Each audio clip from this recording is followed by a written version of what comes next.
Hello student, welcome back to Select Civils. आपको पता है कि झारखंड पीसीएस प्रीलिम्स का रिजल्ट आ चुका है। तो दो बातें मैं कहूँगा, दो लोगों के लिए कहूँगा, दो टाइप के स्टूडेंट के लिए कहूँगा। एक वो जिनका सिलेक्शन हो गया, जो प्रीलिम्स पास कर चुके हैं, और जो किसी वजह से कमान कारणों से प्रीलिम्स वो फेल हो चुके हैं, उनका प्रीलिम्स सिलेक्शन नहीं हुआ, मेंस के लिए सिलेक्शन नहीं हुआ। पहले उन स्टूडेंट्स के लिए there is always second time, हमेशा दूसरा आपको चांस नहीं देता, लाइफ हमेशा सेकंड चांस देती है। तो आपके पास ये है कि ठीक है, थोड़े दिन दुखी रहिए आप, अब टाइम निकल चुका है, अब अगले जेपीएससी के लिए लग जाइए। आपको पता है कि चीज़ें स्ट्रीमलाइन हो चुकी हैं मोर और लेस। जेपीएससी, नेक्स्ट जेपीएससी भी आने जा रहा है। तो अगर आप सीरियस एस्पिरेंट और फेल हो चुके हैं किसी वजह से, तो नेक्स्ट अटेम्प्ट के लिए अभी से लग जाइए। रोना-धोना बंद करके जो भी करना है बंद करके लग जाइए और अगले अटेम्प्ट की तैयारी। और जो बच्चे सिलेक्ट हों, उनको मैं बताना चाहूँगा, there is never second time. Second time कभी नहीं मिलने वाला है। आप एक बार प्रीलिम्स पास कर चुके हैं, अगली बार प्रीलिम्स आप नहीं पास, और पास भी कर गए तो रिकॉर्ड नहीं बनाना है कि 5 बार प्रीलिम्स से किया आपने, 4 बार मेंस से किया, नहीं। 1 बार प्रीलिम्स, 1 बार मेंस और 1 बार इंटरव्यू दे करके सिलेक्शन ले लेनी है। यहाँ आप एक्सपीरियंस लेने नहीं आए, जॉब लेने आए। तो हमेशा जॉब लेने के चक्कर में रहिए, एक्सपीरियंस लेने के चक्कर में नहीं रहिए। तो अगर आपका मेंस निकल गया है, तो वेट मत करिए। कंट्रोवर्सी और तमाम तरीके की जो एनवायरमेंटल नॉइज़ है, उनको रिजेक्ट करते हुए एक चीज़ पर फोकस करिए कि आपका एग्ज़ाम उसी डेट पर होने जा रहा है। हो ना हो आपके हाथ में तो है नहीं। अच्छा कैंडिडेट वो होता है, अच्छा अधिकारी भी वही होता है जो अपना काम करते रहे। अगर अच्छा ऑफिसर बनना है, तो फिर क्या नॉइज़ चल रही है बाहर, आपको उस पे ध्यान नहीं देना। आपको ध्यान देना है कि आपको काम क्या दिया गया है। आप अपना काम कर लीजिए, फिर जो होगा देखा जाएगा। दूसरे के काम को आप अपना जो है फ़ोकस, दूसरे की गलतियों को, अक्सर क्या होता है ना, दूसरों की गलतियाँ आपकी डेस्टिनी हो जाती हैं, तो उनको अपनी डेस्टिनी मत बनने दीजिए। अपनी डेस्टिनी खुद बनाइए और मेंस आप डिसाइड कर लीजिए कि फिक्स टाइम पर ही होने जा रहा है, और वो फिक्स टाइम ये है कि आज से आपको 14 से 15 दिन बचे हैं।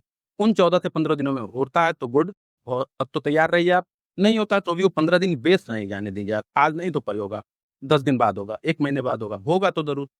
और जो जिनको एज मिल गया, आपको यकीन मानिए 15 दिन का इतन 15 दिन इतनी बड़ी चीज़ होती है, जब आपको 15 दिन की कमी होगी, सब जिस दिन होगी उस दिन आपको पता चलेगा नहीं 15 दिन कम क्या होती है। तो इसी ये वीडियो जो है इसी सेंस यहाँ है कि उन बच्चों को, मेरा मानना है कि लग जाना चाहिए। तो उसी उन्हीं बच्चों को रिवॉर्ड करने के लिए हमने एक कूपन रखा हुआ कि जितने हमारे कोर्सेज़ हैं, जो कि जेपीएससी मेंस के लिए हम प्रिपेयर कर रहे हैं, हम जिसमें आपको वैल्यू एडिशन कर रहे हैं, जिसमें आपको हम पर क्वेश्चन 6 से 7 नंबर बढ़ाने की कोशिश कर रहे हैं। हर क्वेश्चन हमारा टारगेट, ओवरऑल पेपर बने, ओवरऑल एग्ज़ाम बने, हमारा टारगेट है एक 1 क्वेश्चन एट अ टाइम। उसमें हम क्या कर रहे हैं कि एक क्वेश्चन में आपको 6 से 7 नंबर बढ़ाने की कोशिश कर रहे हैं। तो अगर इस तरीके की आप तैयारी चाहते हैं कि आपको एक सर्टेन लेवल ऑफ प्रिपरेशन है, और आप चाहते हैं कि आपका वैल्यू एडिशन हो सके, श्योरिटी हो सके कि सिलेक्शन हो जाएगा आपको, और साथ ही साथ आपकी एक बेटर रैंक आएगी। जितनी भी आप रैंक सोच रहे हैं, उससे 10 रैंक, 15 रैंक बेटर करना चाहते हैं, तो ये कोर्स उनके लिए डिज़ाइन्ड है।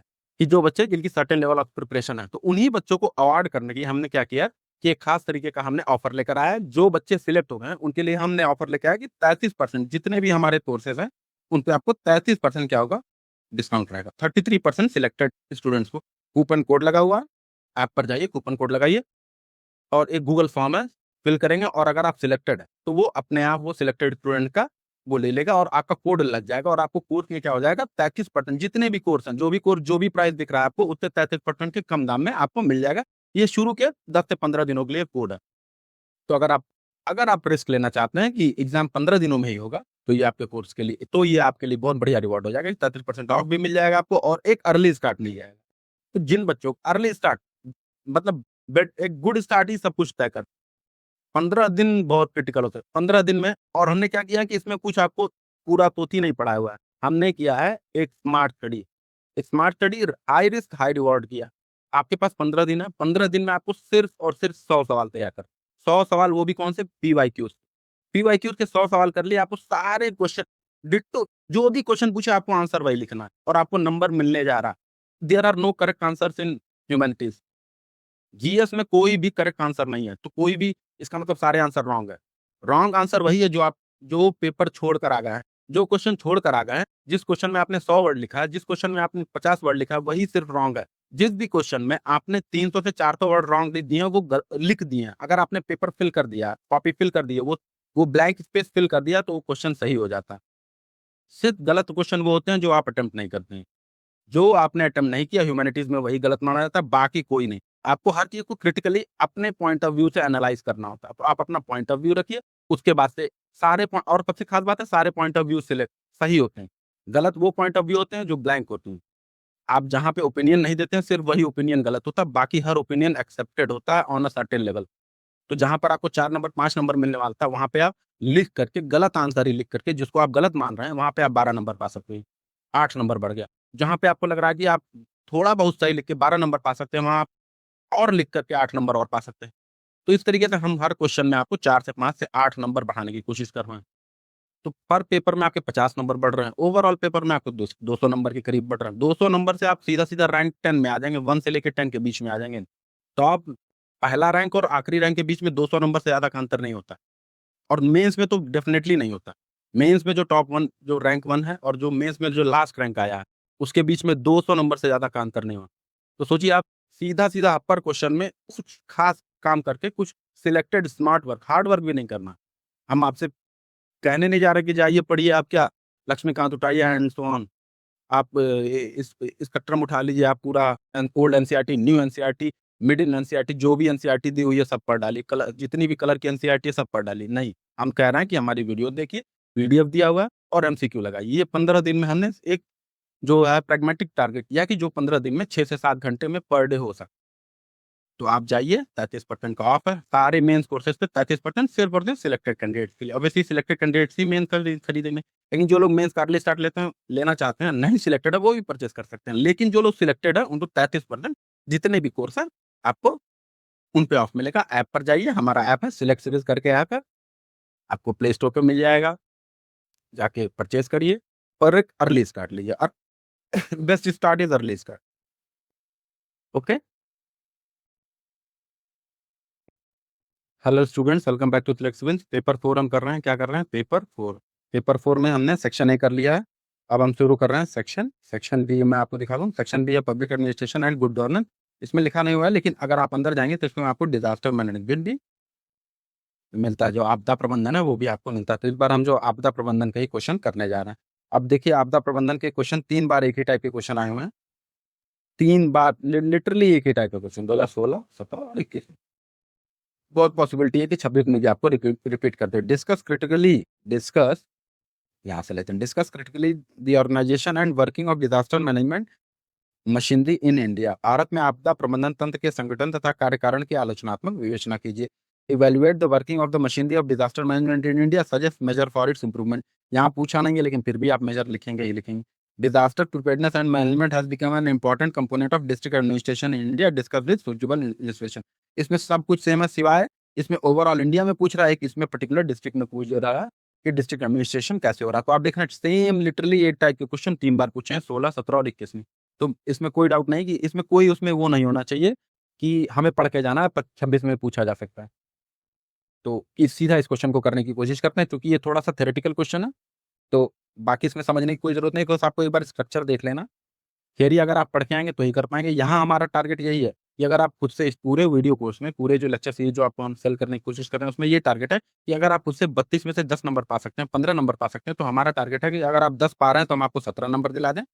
अगर आप 15 पा रहे हैं तो 22 नंबर, 20 नंबर दिला दें। तो पर क्वेश्चन में 6 से 7 नंबर बढ़ाने की, वैल्यू एडिशन करने की कोशिश करना।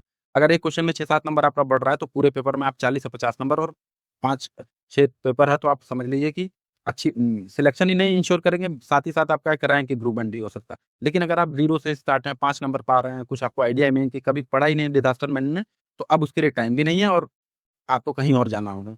शुरू से हम यहाँ कुछ भी शुरू नहीं कर रहे हैं। हम आपको बस आंसर राइटिंग बता रहे हैं। साथ ही साथ आपने पढ़ के आया तो उसमें कंटेंट में थोड़ी-सी एनहांसमेंट करना, ठीक? अब आप कहें कि डिज़ास्टर मैनेजमेंट क्या है, नेशनल डिज़ास्टर रिलीफ फंड क्या है, आपको पता ही नहीं है प्राइम मिनिस्टर रिलीफ फंड क्या है, तो चीज़ें अभी नहीं हो सकती। ऐसा नहीं कि आपको नहीं पता है तो आप बेवकूफ़ हैं कहते हैं, कुछ भी नहीं। सिंपल सा आपने 1 पेज पढ़ने की बात हो, जितना आपको आने लगेगा, जितना मुझे आ रहा है उतना ही आपको आने लगे। ये क्वेश्चन मैं करा दूँगा तो डिज़ास्टर मैनेजमेंट में जितना मुझे आता है, उतना ही अब आपको आने लगे। तो कोई ऐसा जादूगरी नहीं करनी, कोई रॉकेट साइंस लिटरली नहीं पढ़ना है। बस आपको कुछ चीज़ें याद करके जानी है, शब्दावली पता होनी चाहिए, वोकैब्युलरी पता होनी चाहिए, बाकी घुमा-फिरा के एक ही चीज़ लिखनी है। सब में अंत में पब्लिक वेलफेयर ही होना है। प्राइम मिनिस्टर भी अंत में क्या कर रहा है? Public welfare. पार्लियामेंट भी पब्लिक वेलफेयर कर रही है। आपने अभी देखा कि पब्लिक एडमिनिस्ट्रेशन के थ्रू भी हम क्या कर रहे हैं? पब्लिक वेलफेयर ही कर रहे हैं। डिज़ास्टर मैनेजमेंट का भी आप लास्ट गोल अगर लिख देंगे कि पब्लिक वेलफेयर ही है, तो कोई गलत नहीं है। तो अगर आपको शब्दावली तो पकड़ में आ गई, एक फ्लो आ गया आपको आंसर लिखने का, गप्पे मारने का, तो आप आंसर कर ले जाएँगे, ठीक? तो देखते हैं कि क्या है थोड़ा-सा। अब सबसे पहले तो क्यों डिज़ास्टर मैनेजमेंट इंडिया में ज़रूरी है? क्योंकि इंडिया इतना डाइवर्स है कि अलग जगह अलग-अलग रीजन में अलग-अलग डाइवर्स आती है। मतलब एक ही साथ अलग-अलग रीजन में सूखा और बाढ़ दोनों आ रही है।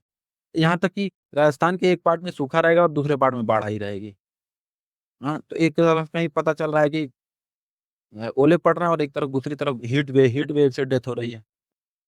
एक तरफ भूकंप आया हुआ है, तो एक तरफ कहीं सुनामी मतलब इस प्रॉब्लम साइक्लोन आए हुए हैं। तो इंडिया की जो डाइवर्सिटी है उसको वल्नरेबल बना देती है किसी नेचुरल और मैन मेड। मैन मेड का तो कहना ही क्या, नेचुरल से भी बहुत ज़्यादा इंडिया त्रस्त है। तो इसीलिए डिज़ास्टर मैनेजमेंट इंडिया में बहुत सेंट्रल रोल प्ले करने लगता है कि उसको मैनेज करना है। जैसे नॉर्मल चीज़ें मैनेज करते हैं उसी तरह डिज़ास्टर को भी मैनेजमेंट करना है। तो अब क्वेश्चन पूछा हुआ है कि डिज़ास्टर मैनेजमेंट की मशीनरी जो है, क्वेश्चन एक बार देख लेते हैं क्या पूछा हुआ है? आपको फिर से दिखा दें। Discuss critically the organisation and working of disaster management. Disaster management की वर्किंग और उसके जो ऑर्गनाइज़ेशन है तो उनको क्रिटिकली एनालाइज़ करिए। उसमें उनकी अच्छाई-बुराई लिखिए और फ्यूचर में क्या जो इम्प्रूवमेंट हो सकता है वो लिखना है। तो पहले आपको बताना तो पड़ेगा ना कि क्यों डिज़ास्टर एक भूमिका बनानी पड़ेगी, यही करते हैं ना। तो आपको बताना पड़ेगा कि बहुत ज़्यादा इंडिया वल्नरेबल है डिज़ास्टर के against both naturally and man made disaster. क्यों? क्योंकि इसकी ज्योग्राफी डाइवर्स है, साथ ही साथ रैपिड अर्बनाइज़ेशन है और लोकल नीड्स वगैरह है, क्लाइमेट चेंज है, ये सब आपको बताना पड़ेगा। इन चैलेंजेस को एड्रेस करने के लिए इन चैलेंजेस को एक होलिस्टिक वे में एड्रेस करने के लिए 2005 में नेशनल डिजास्टर मैनेजमेंट एक्ट को पास किया गया, जिससे कि establish a comprehensive institutional framework headed by the national disaster management authority. एक कॉन्स्टिट्यूशनल फ्रेमवर्क बनाया जा सके, एक इंस्टीट्यूशनल फ्रेमवर्क बनाया जा सके कॉम्प्रिहेंसिव तरीके से। मतलब एड हॉक बेसिस पर कुछ भी नहीं करना है। सीधा-सीधा जो रूल कर दिया गया नेशनल डिजास्टर मैनेजमेंट अथॉरिटी ने या उस एक्ट में उसी रूल को हमको हर समय क्या करना है, फॉलो करना है। Over the years, India's disaster management system has shifted from relief-centric approach to preparedness, mitigation and resilience-based approach। अब क्या वो पहले क्या होता था कि दुर्घटना हो जाए तो उसके कैसे हम रिलीफ पहुँचाएँगे। अब हम कोशिश कर रहे हैं कि पहले से प्रिपेयर हो सकें, बहुत हो सक कोशिश करें कि दुर्घटना हो ही ना हो और रेज़िलियंस बनाया जा सके कि एक बार हो गई है तो दोबारा ना हो। तो प्रिपेयर्डनेस है, अर्ली प्रिपेयर्डनेस है, मिटिगेशन और रेज़िलियंस बेस्ड अप्रोच ये इस समय मॉडर्न टाइम्स में इंडिया अपना रही है। लेकिन फिर आपको कमी निकालनी। Despite notable achievement several institutional and implementation gaps continue to affect it effectiveness. Basically humanities में कभी आपको अपनी पॉइंट को एकदम ठप्पा लगा के नहीं कह देना होता। There is always a chance कि आप गलत हो सकते हैं। तो हमेशा आप एक बैलेंस अप्रोच लेकर के चलिए, ठीक? बैलेंस अप्रोच लेकर चलने में कोई मनाही नहीं है क्योंकि आप एक्सपर्ट नहीं हैं। आप मान के डिज़ास्टर मैनेजमेंट में आप एक्सपर्ट तो हैं नहीं, तो आपको क्या करना पड़ेगा, एक बैलेंस अप्रोच लेके चलना पड़ेगा। ठीक है भैया, ये तो हुआ है लेकिन और हो सकता है और कुछ कमियाँ भी आपको बताते चलनी हैं। डिज़ास्टर मैनेजमेंट की मशीनरी की बात हो रही तो उसको देख लेते हैं। जैसे एनडीओ में है वो डायरेक्टली प्राइम मिनिस्टर हेड करते हैं। फिर नेशनल एग्ज़ीक्यूटिव कमिटी है उसकी कोऑर्डिनेशन करती है। इस उसी तरीके से स्टेट डिज़ास्टर मैनेजमेंट अथॉरिटीज़ हैं उसको चीफ मिनिस्टर हेड करते हैं। डिस्ट्रिक्ट डिज़ास्टर मैनेजमेंट अथॉरिटी को हेड करते हैं डिस्ट्रिक्ट कलेक्टर वहाँ पे। फिर इसी तरीके से एक नेशनल डिज़ास्टर ये मशीनरी बता रहा हूँ मैं आपको। नेशनल डिज़ास्टर रिस्पॉन्स फ़ोर्स बना दिया गया है, जो कि स्पेशलाइज़्ड रिस्पॉन्स फ़ोर्स है जो कि डिज़ास्टर में ही क्या करती है, एक्टिव होती है, डिप्लॉय की जाती है। जैसे इंडियन मेट्रोलॉजिकल डिपार्टमेंट है, ये टेक्निकल और मोर स्पेशलाइज़्ड डिपार्टमेंट है। और कुछ ऐसी एजेंसीज़ हैं, जैसे इंक्वाइस है, सीडब्ल्यूसी है, सेंट्रल वाटर कमीशन है। ये सब क्या कर रहा है, जैसे ग्राउंड वाटर में कमी हो रही है, तो ये अर्ली क्या कर रहा है, वार्निंग दे रहा है, फोरकास्टिंग कर रहा है, अर्ली वार्निंग कर रहा है। तो ये सब क्या है, मशीनरी है। इवैल्यूएशन अब इन मशीनरी की आपको वर्किंग की वो करनी क्रिटिसाइज़ करना है कि वर्किंग कैसी है। आपको बताना है सिग्निफिकेंटली इम्प्रूव हुई है। अर्ली वार्निंग सिस्टम लगाए गए हैं, जिससे साइक्लोन से रिलेटेड जो कैजुअल्टीज़ हैं, जो इकोनॉमिक और मैन लॉसेस हैं, वो मैन लाइफ में लॉसेस हैं, उसमें उसमें क्या हो रही है, कमी आ रही है। कुछ साइक्लोन के नाम चाहें तो अगर आपको याद है तो लिख दें कि उसमें कंपैरेटिवली कम डेथ हुई है, कम इकोनॉमिक लॉसेस हुई हैं। क्यों? क्योंकि हम अर्ली प्रिपेयर्ड थे। एक प्रोफेशनल डिज़ास्टर रिस्पॉन्स फ़ोर्स बनाई गई है एनडीआरएफ के फॉर्म में। Satellite technology, GIS, mobile based warning system और आपके फ़ोन में वार्निंग सिस्टम जो कभी-कभी सब काम रुक करके अभी रिसेंट टाइम्स में क्या हो रहा है, आपके फ़ोन में वार्निंग आ रही है। तो ये एक सिंक वार्निंग है, सबके फ़ोन में एक साथ आ रही है। तो सरकार क्या कर रही है, किस तरीके की टेक्नोलॉजी का यूज़ कर रही है। कोऑर्डिनेशन हुआ है सेंटर के बीच में, स्टेट के बीच में और आर्म्ड फोर्सेस के बीच में। हुआ है, नहीं हुआ है, ये नहीं जानना है, लेकिन आपको लिख के आना है। जहाँ भी आपको 3-4 से ज़्यादा जो है फैक्टर्स दिखाई दें, वर्किंग फैक्टर्स, उसमें कह देना आपको अच्छाई में कि कोऑर्डिनेशन कर ये बहुत बढ़िया कोऑर्डिनेशन कर रहा है। बुराई में ही आपको ये लिख देना कि ये बहुत खराब कोऑर्डिनेशन कर रहा है। कोई जाँचने नहीं जाएगा कि ऊपर आपने क्या लिखा, नीचे क्या लिखा। कंट्राडिक्टरी बातें लिखते चलिए, पेज भरते चलिए। NDRF has developed into a well trained and professional disaster response force. अब आप कमी में लिखेंगे कि एनडीआरएफ के पास प्रोफेशनल ट्रेंड है ही नहीं। आपने अच्छाई में लिखी कि प्रोफेशनली ट्रेंड है, लेकिन जब आपको बुराई लिखनी है, उसकी ड्रॉबैक्स लिखनी है, तो लिख दीजिए कि एनडीआरएफ में जवान जो है प्रोफेशनली ट्रेंड नहीं है। यहाँ आपने लिखा greater use of satellite technology, नीचे लिखिए कि बहुत बैड यूज हो रहा है सैटेलाइट टेक्नोलॉजी। एक increase emphasis on disaster preparedness, community awareness और कैपेसिटी बिल्डिंग। फिर आप कमी में लिख देंगे कि कम्युनिटी अवेयरनेस है ही नहीं, कैपेसिटी बिल्डिंग हो ही नहीं रही है। यहाँ लिखा आपने international recognition through initiative such as the coalition for disaster resilience infrastructure, इस तरीके से हो रहा है। और दूसरे में आप ड्रॉबैक्स में लिख देंगे कि इंटरनेशनल प्रैक्टिसेस इंडिया में फॉलो ही नहीं हो रही। समझे? और सच में नहीं हो रही, दोनों बातें सही हैं।